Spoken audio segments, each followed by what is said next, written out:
Hola, ¿qué tal? ¿Cómo están? Nos da mucho gusto saludarles. Soy el pastor Raimundo Aguilar de la Eclesía Cristiana El Remanente. En esta iglesia tenemos como propósito adorar a Dios, amar al prójimo y alcanzar al mundo. Y nos da mucho gusto que te puedas conectar para seguir los mensajes que transmitimos.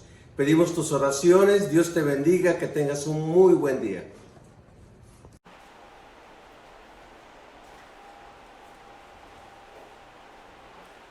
Amén, gracias a Dios por su palabra, gracias a Dios por esta reunión de adoración y gracias a Dios también porque en este domingo estamos cerrando esta serie de predicaciones sobre el Evangelio de Marcos que tienen que ver con la oración.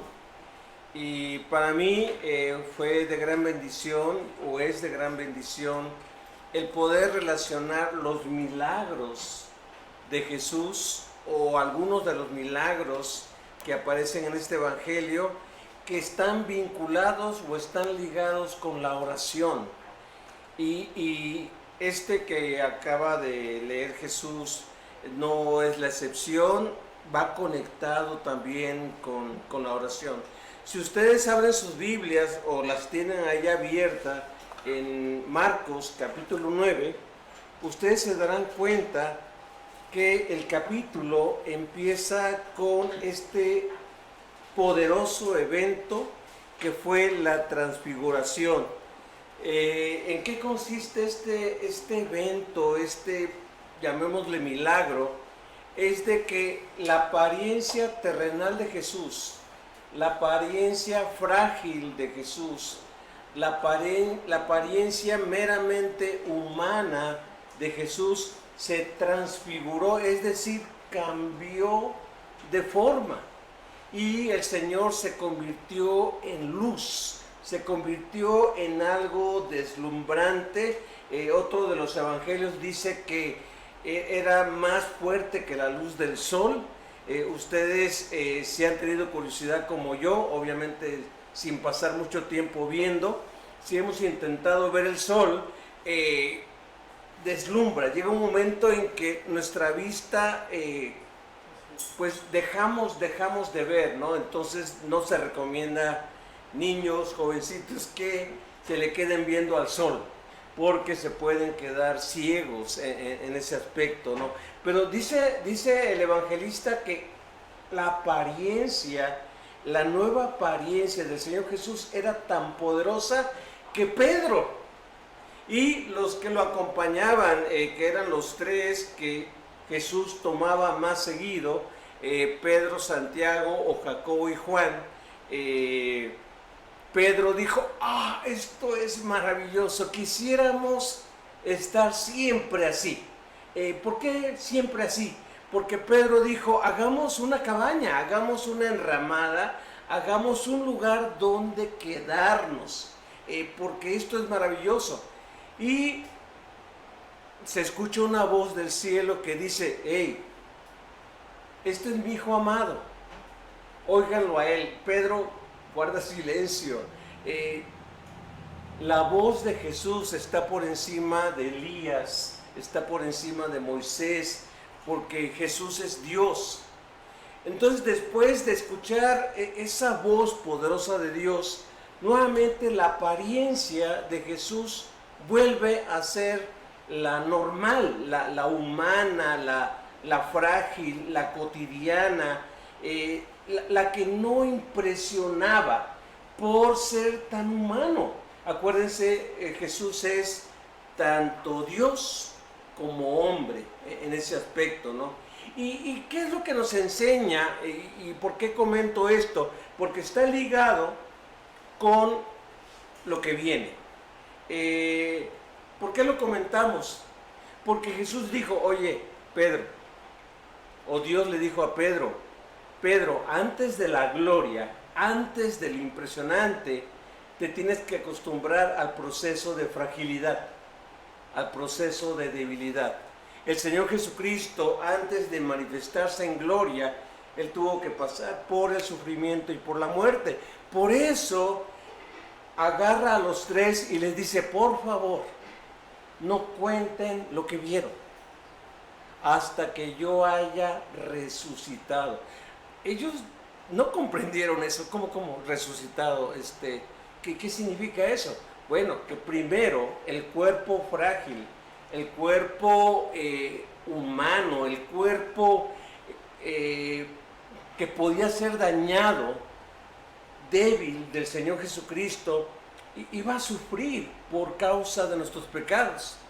Iba a morir por nuestros pecados, pero iba a resucitar al tercer día en gloria, con un cuerpo incorruptible, un cuerpo glorificado, y allí el poder de Dios de manera ilimitada se iba a manifestar a través de la iglesia. Pero mientras tanto, se tenía que pasar por ese proceso de lucha, ese proceso de sufrimiento, y ese proceso que tú y yo, que usted y yo estamos viviendo. Un proceso de lucha, un proceso de cansancio, un proceso de enfermedad, un proceso de envejecimiento, unos más rápido que otros, y para finalmente un proceso donde vamos a enfrentar la muerte. Pero Jesús dice, hey, lo que acaban de ver es lo que viene, es lo que viene. Porque yo soy Dios, esto frágil, esto débil, esto humano, esto limitado, va a ser transformado. Entonces, pero dijo, quiero que recuerden eso, quiero que tengan bien presente su fragilidad y que van a estar expuestos al sufrimiento y a la maldad. Así que, ¿qué tanto dependemos, qué tanto dependes tú de Dios, del Señor, en este tiempo de fragilidad? Tú en un momento llegas a pensar, no, yo las puedo de todas. Póngame enfrente a quien sea, yo puedo. Cuidado. Somos frágiles en este proceso, somos frágiles en este tiempo y anhelamos y esperamos con ansias, con deseos, lo que viene, a lo que el Señor apunta.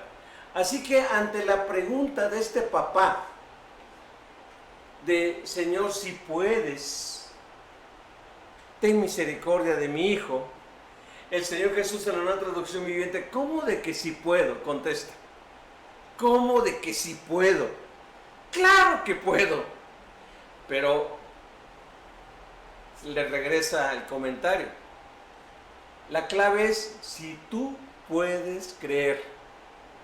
Yo sí puedo, pero tú puedes creer, tú puedes orar, tú puedes tener fe en mí. Si tú tienes fe y dependes de mí y oras al Padre, claro que todo lo puede aquel que lo cree en ese aspecto. Por eso yo, basado en esta respuesta, yo le titulé al mensaje, claro que Jesús puede. Claro que Jesús puede. Cualquier cosa que tú y yo estemos enfrentando, cualquier situación, por muy complicada, por muy angustiosa, por muy delicada que sea lo que estemos tú o yo o tu familia enfrentando, debemos de tener bien claro esto. Jesús puede. Pero ¿qué de nosotros? Pero realmente nosotros creemos y realmente nosotros oramos. Y vean, esto nos lleva a tres pensamientos. El primer pensamiento es este.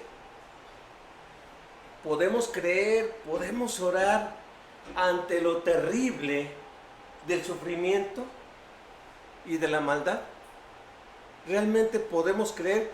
Déjenme usar un poquito mi imaginación, porque el versículo 14 empieza de la siguiente manera. Cuando regresaron, ¿quién? Jesús y los 3. ¿Quiénes quedaban allá abajo? El resto de los 9, de los 12 discípulos. Dice, cuando regresaron a donde estaban los demás discípulos, vieron que los rodeaba una gran multitud y que algunos maestros de la ley religiosa discutían con ellos. Tenemos que pensar qué estaban discutiendo con ellos. Cuando la multitud vio a Jesús, que él ya venía bajando, todos se llenaron de asombro y corrieron a saludarlo. ¿Sobre qué discuten?, preguntó Jesús. Un hombre de la multitud tomó la palabra y dijo: Maestro, traje mi hijo para que lo sanaras. Ahora acuérdense, lo trajo, pero Jesús estaba arriba con los otros 3. Así que ante la ausencia de Jesús, los 9 dijeron: ¿en qué te podemos ayudar? Y ya el hombre les cuenta: es que mi hijo no solamente tiene epilepsia, no solamente está enfermo de convulsiones, mi hijo tiene un demonio. Ahora, ¿en qué se da cuenta que es un demonio? Vean lo que dice. Un espíritu maligno que no le permite hablar. En otras palabras, un espíritu mudo, un espíritu que lo dejó mudo. El muchacho, el joven, el hombre, no se sabe expresar, no sabe decir lo que tiene. Dice: y siempre que este espíritu se apodera de él, le rechina los dientes y se pone rígido. Así que les pedí a tus discípulos que echaran fuera el espíritu maligno, pero no pudieron hacerlo. Jesús les dijo, y estas palabras, yo todavía batallo con estas palabras, pero a ver si podemos captar lo fuerte de estas palabras. Gente sin fe, ¿hasta cuándo tendré que estar con ustedes? ¿Hasta cuándo tendré que soportarlos? Tráigame al muchacho. Tal vez tú pienses, pues ya Jesús se desesperó, ¿no? Ya Jesús está hasta acá de tanta incredulidad, de tanto sufrimiento. Yo pienso que no, porque si ya hubiera estado hasta acá, él hubiera abandonado todo. Él le hubiera dado la espalda a todos. Sin embargo, inmediatamente después de eso, dijo: tráigame al muchacho. Ahí se ve el corazón, se ve el amor, como en este último himno, se ve el amor de Dios, el amor de Cristo. Es decir, tráemelo. Ahora, ¿cómo uso yo mi imaginación? De la siguiente manera. Están los 9, no sé quién llevaba la voz cantante de los 9, pero cuando escuchan al papá: oye, busco a Jesús. No está Jesús, pero ¿en qué te podemos apoyar? ¿En qué te podemos servir? Quiero que sanen a mi hijo, quiero que le saquen este espíritu inmundo. Por supuesto, vamos a hacerlo, ¿no? Y empiezan: ¡sal! ¡Sal, espíritu inmundo! Y a lo mejor uno gritaba más que otro, y ahí estaban los 9 haciéndose bolas, y el espíritu, y el muchacho, y los fariseos, y nada. ¿Cómo se sentía el papá? ¿Qué pasó? ¿Cuándo? ¿Ya? Y veía que el muchacho se caía y el muchacho se golpeaba y todo esto. Y el papá, y yo creo que unos a otros se volteaban. ¿Y qué más hacemos? ¿Y qué más decimos? Y se ve la frustración, se ve lo terrible de la maldad, lo terrible del sufrimiento de este hombre, en que los discípulos 9 no podían. Y yo creo que los fariseos: a ver, no que muy de Jesús, no que Jesús tiene mucho poder, no que, a ver ustedes que lo representan, y estos a lo mejor discutiendo y peleándose. ¿Cómo se te ocurre decir que sí podíamos? Hubiéramos esperado a Jesús, ¿y por qué te desesperaste? Entonces era una discusión que cuando baja Jesús dice: ¡hey! ¿Qué discuten? Porque era mucho ruido. Entonces yo me imagino el ruido de los gritos, los discípulos gritando, los fariseos burlándose, el muchacho golpeándose, el papá diciendo: tengan misericordia. En medio de todo ese ruido, Jesús dice: ¿qué está pasando aquí? ¿Qué está pasando aquí? Y Y a mí me conmueve que el papá ya afectado dijo, mira, te voy a informar lo que está pasando. 2 veces le informa, 2 veces le informa, algunos dicen que hasta 3 veces, pero le dice a Jesús, mira, les traje a tus discípulos, a mi hijo, para que lo sanaran. Y este espíritu inmundo no le permite hablar y se apodera de él y lo sacude violentamente. Se escucha horrible el rechinido de dientes y luego lo tira al piso, le sale espuma por la boca y tus discípulos no pudieron. Tus discípulos no pudieron. Así que la respuesta de Jesús, uno se pregunta, ¿para quién fue? ¿Fue para los discípulos? ¿Fue para los fariseos? ¿Fue para toda la muchedumbre que estaba allí? ¿Para quién fue ese reclamo? Y yo pienso que aunque Dios nos ama, aunque Dios quiere lo mejor con nosotros, llega un momento en que el sufrimiento y la maldad lo lleva a decir, ¿hasta cuándo? ¿Hasta cuándo va a parar esto? Nosotros sabemos que Jesús va a cumplir una misión, que esto se va a cumplir cuando Jesús muere y pague por los pecados. Pero después de que Jesús muere y resucita, y hay un poder sobrenatural moviéndose entre nosotros, que es el Espíritu Santo, todavía falta un tiempo tremendo que ya se ha extendido a 2000 años, donde el sufrimiento y la maldad se siguen multiplicando. Y yo creo que el clamor de Jesús es un clamor de indignación, de enojo contra el sufrimiento, de enojo contra la maldad, pero también de enojo ante la incredulidad. Porque déjenme decirles algo, mucha gente ante el sufrimiento y la maldad se vuelve más incrédulo. Hay personas que sufren fracasos y decepciones y dicen, ¿por qué Dios? Y se enojan contra Dios. Y se enojan contra la vida, y cuando uno les dice, oye, Dios te ama, Él te pide que confíes en Él, que no, que voy a andar confiando en Él, que voy a andarle buscando. Eso es lo que hace el sufrimiento y la maldad en el ser humano. Y Jesús está expresando estas palabras de enojo, de indignación, de ¿hasta cuándo tengo que estar con ustedes? Y la respuesta es, hasta que haya resurrección, Él nos lleve y Él reine en paz, en justicia, en una vida nueva. Pero ¿qué pasa? Entre eso y esto otro, pasa todo lo que estamos viviendo. Y por eso tú y yo muchas veces decimos, ¿hasta cuándo, Señor?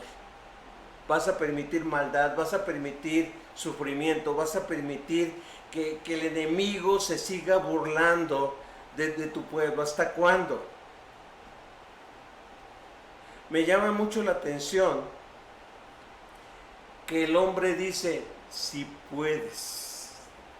Vean lo que dice el versículo 18. Así que les pedí a tus discípulos que echaran afuera el espíritu maligno, pero no pudieron. Así que quiero dejarles este primer pensamiento de nuestra fragilidad y nuestra falta de fe ante el sufrimiento y la maldad. El sufrimiento y la maldad es mucho. Y dice la Biblia que se multiplica la maldad, se multiplica el sufrimiento. Y la pregunta es, ¿cómo está nuestra fe? ¿Y cómo está nuestra vida de oración? Esto nos lleva al segundo pensamiento. El segundo pensamiento que les quiero dejar es, ante nuestro orgullo de no admitir nuestra incapacidad. Claro que el Señor puede, claro que Jesús puede, pero ¿qué de nosotros?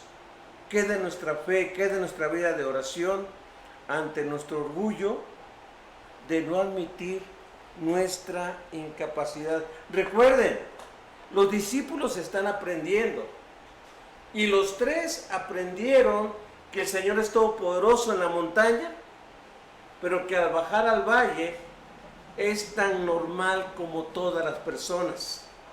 Así que, y fíjense, es tan normal que en el versículo 19 nos dice lo que acabamos de comentar, ¿no? Gente sin fe, ¿hasta cuándo tendré que estar con ustedes? ¿Hasta cuándo tendré que soportarlos? Tráiganme al muchacho.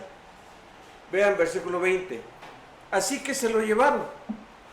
Cuando el espíritu maligno estuvo frente a Jesús y vio a Jesús, le causó una violenta convulsión al muchacho, quien cayó al piso retorciéndose y echando espuma por la boca. Jesús hace una pregunta como la de un doctor cuando uno va a ver al doctor, ¿no? Por algún dolor, alguna molestia. Jesús dice, ¿hace cuánto tiempo le pasa esto? ¿Hace cuánto tiempo que le pasa esto? ¿Jesús sabía? Sí sabía cuánto tiempo estaba este hombre sufriendo y este joven o esta persona sufriendo. Pero Jesús hace la pregunta para mostrar compasión y dejar que este hombre exprese su dolor de tanto sufrimiento que ha vivido. Dice el papá, desde que era muy pequeño. Entonces estamos hablando de que era un niño. ¿Cuántos años tendría este hijo? No lo sabemos.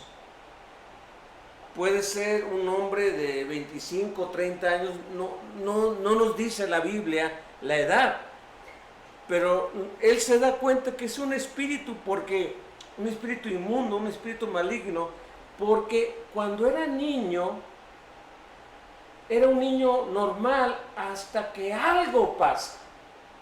Ahora, no estamos hablando de gente gentil, estamos hablando de que Jesús está en Galilea ya, que Jesús está entre su pueblo.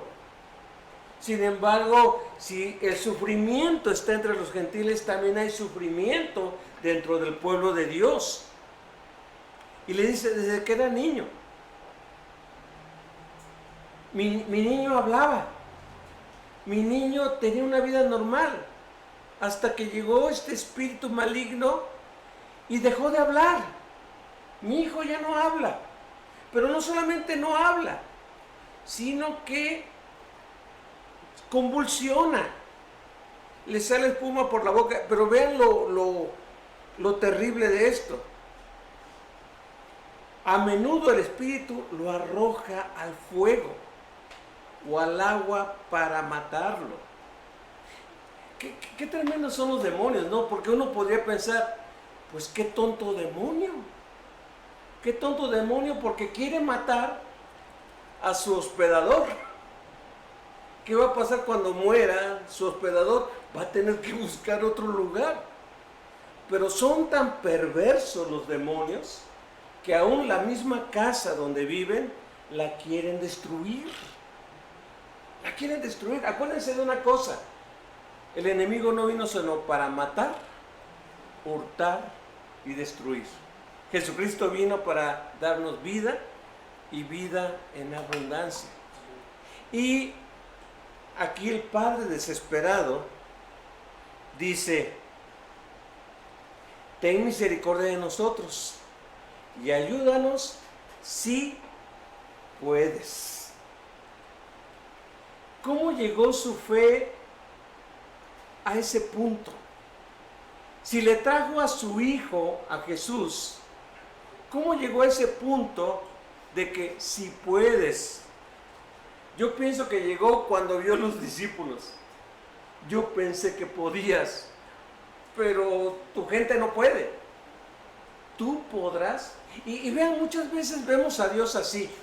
Le pedimos dos cosas: ten misericordia y si puedes, ayúdame. Aquí estamos separando dos cosas. Dios puede tener misericordia, pero no puede. Y hay veces que nosotros muchas veces nos sentimos así. Yo tengo misericordia y quiero ayudar a la gente, pero no puedo ayudarlos. O tal vez si quiero ayudar a tanta gente, a lo mejor nada más puedo ayudar a uno o a dos. Eso no quita que yo no tenga misericordia. Pero tristemente también hay gente que puede, pero no tiene misericordia. Hay mucha gente que puede ayudar a la gente necesitada, a la gente que sufre, pero no tiene misericordia. Y aquí el hombre pide las dos cosas: ten misericordia de nosotros, pero luego le dice, si puedes, ayúdame, Dios. Y Jesús le dice, ¿cómo que si puedo? Si ustedes recuerdan, en Marcos 1, en el primer capítulo, se le acerca un leproso y le dice, si quieres, puedes limpiarme. Aquí le cambia, ¿no? Le dice, si quieres. Y Jesús responde, si quiero. Se limpia. Y lo limpia, tocándolo. Jesús no se contamina con las impurezas de las personas. Al contrario, con la pureza de Cristo, la gente es limpia de sus impurezas. Él quiere y Él puede. Pero aquí este hombre ya no le dice si quieres, le dice si puedes. Ayuda a mi muchacho, ayúdanos. Es por eso que Jesús pues se siente ofendido. Sin embargo, muestra misericordia. Le dice, ¿cómo que si puedo? Versículo 23. Preguntó Jesús, todo es posible si uno cree. Y el papá, y aquí pues yo quisiera agregar lo siguiente. El papá dice, sí creo, pero ayúdame a superar mi incredulidad. Aquí tengo que reestructurar los versículos en ese aspecto, porque el segundo punto, el segundo pensamiento es hasta el versículo 22. Pero aquí la idea es que yo debo de admitir mi incapacidad ante el sufrimiento. Ante las cosas que pasan en mi vida, en la vida de mi familia, a mi alrededor, yo tengo que ir con Dios y decir, yo no puedo. No se trata de si tú puedes, se trata de que yo no puedo. Yo no puedo. Yo tengo que ir con Jesús, no con un vestigio de déjame hacer lo que yo puedo, sino con un convencimiento de tú puedes, pero yo no puedo.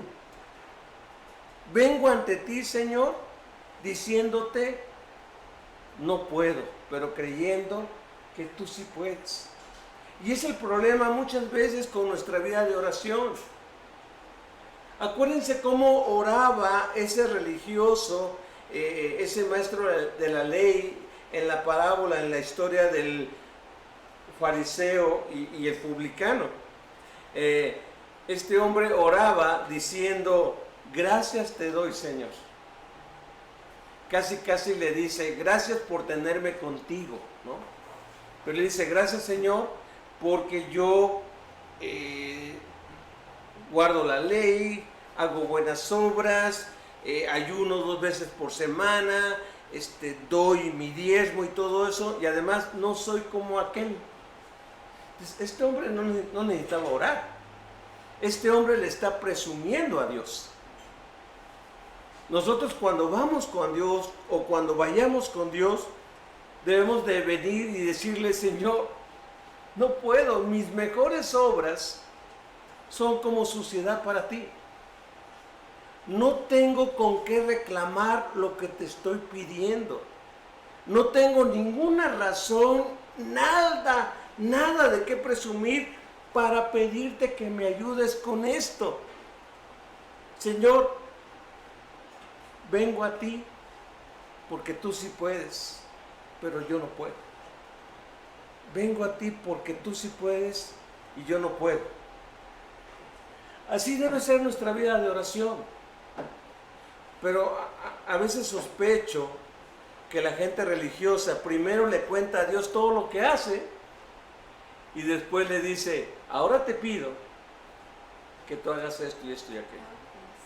Ahora, lo tremendo de esto es que no está mal lo que hacemos, pero lo que tú y yo hacemos, bueno, es porque Dios lo produce. En otras palabras, no tengo ni de qué presumir. Y si alguien me da las gracias, qué bueno que me da las gracias, pero es por la gracia de Dios que hago lo que hago. Por eso a veces contestamos y deberíamos de contestar convencidos. ¿Es para la gloria de Dios? ¿O es gracias a Dios? Gracias a Dios que ayudo a la gente, gracias a Dios que puedo servir a la gente, gracias a Dios que puedo servir en mi comunidad, gracias a Dios porque puedo ser un buen ciudadano, un buen residente, una persona buena que vive en este país. Gracias a Dios, no gracias a lo que yo puedo. Tenemos que aprender eso. A veces queremos nada más quedarnos en la montaña, en la transfiguración, en la gloria. Pero no nos debemos olvidar que en el valle está el sufrimiento, está la maldad. Y es entonces cuando debemos ir con Dios y decir, no puedo, Dios, no puedo. Esto nos lleva al tercer punto y nuevamente esto tiene que ver y relacionado está con la oración, con la oración. Aquí me extiendo al pasaje que leyó Jesús. Me quiero extender hasta el versículo 29. Vean lo que dice el versículo 23. ¿Cómo que si puedo?, preguntó Jesús. Todo es posible si uno cree. Al instante el padre clamó, sí, creo, pero ayúdame a superar mi incredulidad. En otras palabras, creo, pero ayúdame en mis dudas. Yo creo que aquí este hombre fue el hombre más honesto. Y Dios no se va a enojar si tú le dices, creo, pero tengo muchas dudas. Creo, pero mi fe es muy frágil. Creo, pero no sé si vas a oír esta oración. Creo, pero no sé si vas a contestar lo que te estoy pidiendo. ¿Te das cuenta de eso? A veces no creo y no oro. No creo y no pido. No creo y digo, no, pues ¿para qué pierdo el tiempo? No creo y ni tomo el tiempo y el esfuerzo para decir, responde a mi oración, Dios, tú que todo lo puedes. Entonces tenemos que romper eso. Tenemos que romper y como dice aquí, Él puede, pero nosotros creemos y oramos ante la necesidad de fe en Jesús y de oración. Vean, al instante el Padre clamó, sí creo, pero ayúdame a superar mi incredulidad. Cuando Jesús vio que aumentaba el número de espectadores, reprendió al espíritu maligno. Vean lo que el Señor puede. Reprendió al espíritu maligno. Escucha, espíritu que impides que este muchacho oiga y hable. Dijo, te ruego que salgas de este muchacho y nunca más entres en él. ¿Se dan cuenta de este milagro con el otro del sordomudo, más bien del sordo que le costaba trabajo hablar? Aquí es un espíritu, aquí es un demonio que le está impidiendo. En el otro caso era un hombre enfermo que tuvo problemas con su oído. Esto lo aclaro porque luego no vayamos a pensar, todo sordo y mudo tiene un demonio y hay que sacárselo, ¿no? Y todo esto. O sea, No, o sea, no nos vayamos con ese engaño en ese aspecto. Pero Jesús le da la razón al papá. Tienes razón, tu niño cuando era niño era normal, pero vino un espíritu inmundo y provocó esto, ya siendo él pues un hombre, una persona ya con cierta edad, ¿no? Entonces Jesús hace eso y le dice: te ordeno que salgas de este muchacho. Pero no solamente le dice, te ordeno que salgas, sino que le dice, nunca más entres en él. Porque acuérdense que salen, pero después andan buscando cómo regresar. Buscan un recipiente, buscan un cuerpo donde manifestarse. Así que dice, nunca más entres en él. Aquí se ve el poder de Jesús. Luego dice, entonces, y vean lo tremendo que es Jesús, que luego nos deja bien confundidos, ¿no? Entonces el espíritu gritó, le causó otra convulsión violenta al muchacho y salió de él. El muchacho quedó como muerto, tan quedó mal que dice que un murmullo recorrió la multitud. ¡Está muerto!, decía la gente. Pero Jesús tomó de la mano, lo levantó y el muchacho se puso en pie. ¿Qué cosas tiene que hacer Jesús para luego dejarnos bien confundidos, no? ¿Por qué no simplemente salió y ya el muchacho quedó bien, ¿no? Gracias Señor y todo esto. No, le ocasionó otra convulsión terrible que creyeron que se había muerto. Pero acuérdense, Jesús probando nuestra fe, probando nuestra confianza en Él, pero también probando que puede haber fe en medio de un terrible sufrimiento y en una terrible maldad.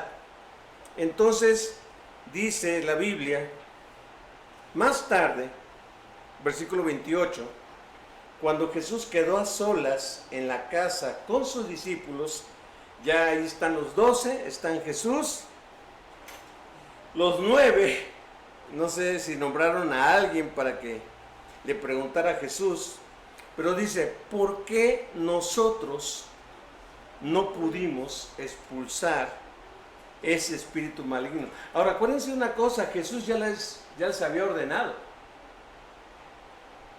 Saquen a los demonios, sanen a los enfermos, hagan estas cosas en mi nombre. ¿Por qué no pudieron? ¿Por qué pudieron en otras ocasiones y por qué esta vez no pudieron? Jesús les dice, versículo 29, esa clase solo puede ser expulsada con oración. Ahora, la nueva traducción viviente dice con oración. La Reina Valera 60 dice con oración y ayuno. Oración y ayuno. En los manuscritos en griego, la mayoría dice que el énfasis está en la oración. En la oración. Y es el tema que estamos hablando ahora, ¿no? ¿Qué pasó? Y déjenme incursionar en esto con mucho temor y temblor. Yo siento y yo creo que los discípulos no oraron lo suficiente. Yo siento que los discípulos dijeron, ya pudimos, pues seguimos pudiendo. Llega un momento en que tú puedes ver el poder de Dios y la obra de Dios en tu vida de oración, que te la puedes creer, de que por lo que tú haces y por lo que tú oras, Dios hace las cosas. Pero puede pasar también que ya veamos después innecesario orar. Ya nada más luego actuamos. Y yo me pregunto, muchas de las decisiones que tomamos, ¿oramos? A lo mejor tú me puedes decir, bueno, en esta sí oré. No, pero en estas otras, ¿también oraste? Bueno, tenía prisa. Ya quería hacer las cosas. Te faltó oración. Para todas las cosas necesitamos orar. Para todas las cosas necesitamos buscar a Dios. Pero a veces parece que actuamos como diciendo, aquí yo decido. Acá, aquí sí voy a orar. Y no se vale eso. No se vale eso.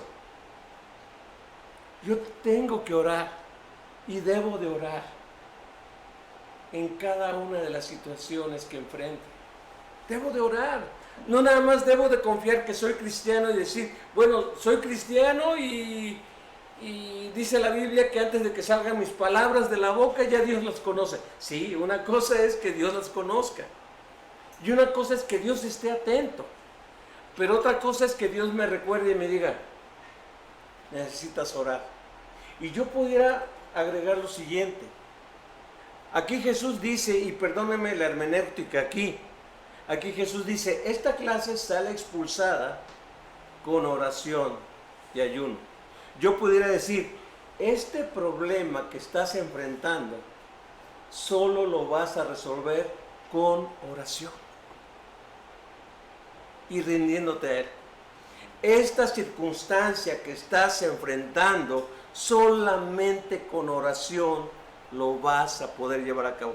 No lo vas a arreglar discutiendo con tu esposa, con tu esposo. No lo vas a arreglar discutiendo con tu jefe o con tu compañero de trabajo. No lo vas a arreglar haciendo tú lo más posible para que las cosas salgan bien con oración. Solo con oración. ¿Qué es lo que Jesús está diciendo? ¿No oraron? Esto puede significar que los discípulos actuaron sin ponerse en las manos de Dios. O esto puede significar que no oraron lo suficiente. O puede significar que oraron sin fe. Porque Jesús lo dijo. Generación incrédula. Es una lección para los discípulos y es una lección para nosotros. Y es una lección para los tres. Hey, espérense a que muera y a que resucite para que puedan contar lo que vieron en la montaña. La gloria que vieron. Tienen que comprender mi muerte, tienen que comprender mi resurrección.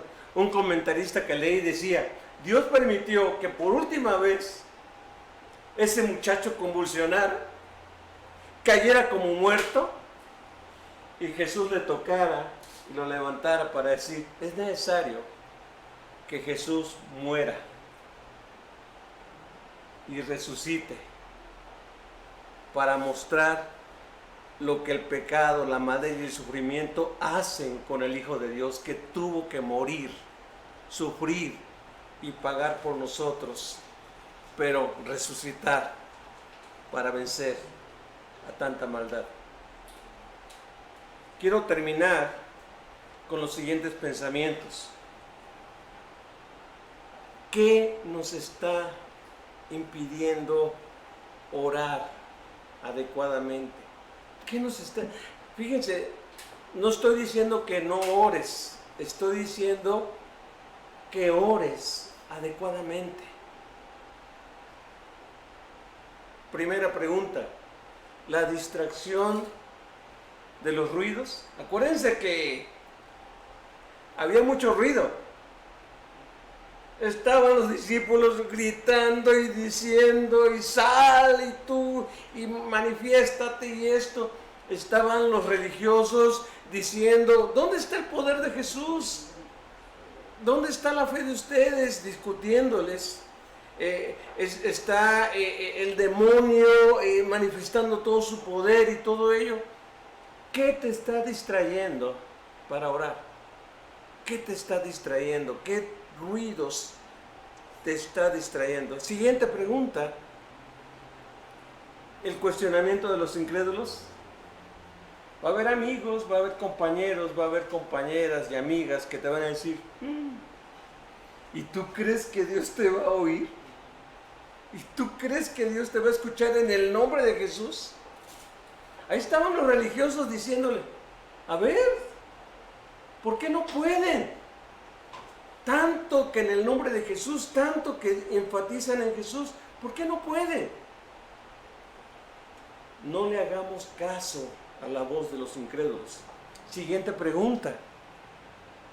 El poder de la maldad y el sufrimiento, lo que estás sufriendo ahorita, los que estás pasando ahorita, te está impidiendo, está haciendo una barrera para que tú dependas de Dios, para que tú confíes en Dios, para que tú te rindas completamente a Dios. ¿Será más fuerte lo que estás pasando? ¿Será más fuerte lo que estás enfrentando? Acuérdate, Él lo puede. Él todo lo puede. Nosotros no. Y podemos decir, no, la maldad y el sufrimiento, no, yo no puedo. Pero Él sí puede. Y en oración debo de buscarlo. Y por último, nuestro orgullo y autosuficiencia. Yo puedo ver algo de orgullo en los discípulos. Puedo ver algo de autosuficiencia en la respuesta de Jesús. ¿Saben por qué no pudieron? Porque no oraron. No oraron. Les faltó oración y quebrantamiento, les faltó oración y ayuno. Fueron muy autosuficientes ustedes. Fueron muy, como dicen algunos, muy sácale punta. No. En el Señor podemos. Por eso Pablo llegó a decir, todo lo podemos en Cristo. En Cristo, que nos fortalece. No en ti, no en tu inteligencia, no en lo que pudieras lograr, sino en Cristo. Vamos a orar. Vamos a orar y vamos a pedirle al Señor que todas estas enseñanzas sobre la oración sirvan para enriquecer, para aplicar, para apropiarnos lo que nuestras vidas espirituales necesitan. Recuerda, nosotros podemos orar por ti, nosotros podemos orar por tus peticiones, pero también tú tienes que orar. Tú tienes que enfrentar lo que estás enfrentando con oración y con fe en el Señor Jesucristo. Bendito Señor y Padre nuestro, gracias. Gracias por tu palabra, gracias por el Evangelio de Marcos en estas últimas 4 semanas, donde pudimos meditar en lo generoso que eres tú al recomendarnos, al pedirnos, al darnos la oración como recurso para mover tu voluntad, para buscar tu gracia, para mostrar nuestra dependencia a ti, para lograr lo que por nuestras fuerzas, lo que por nuestros esfuerzos nunca vamos a lograr. Gracias por la fe en ti y gracias por la oración que hace una diferencia entre lo que estoy viviendo y lo que tú puedes hacer. En el nombre de Jesucristo, seguimos en tus preciosas manos, Señor. Amén y amén.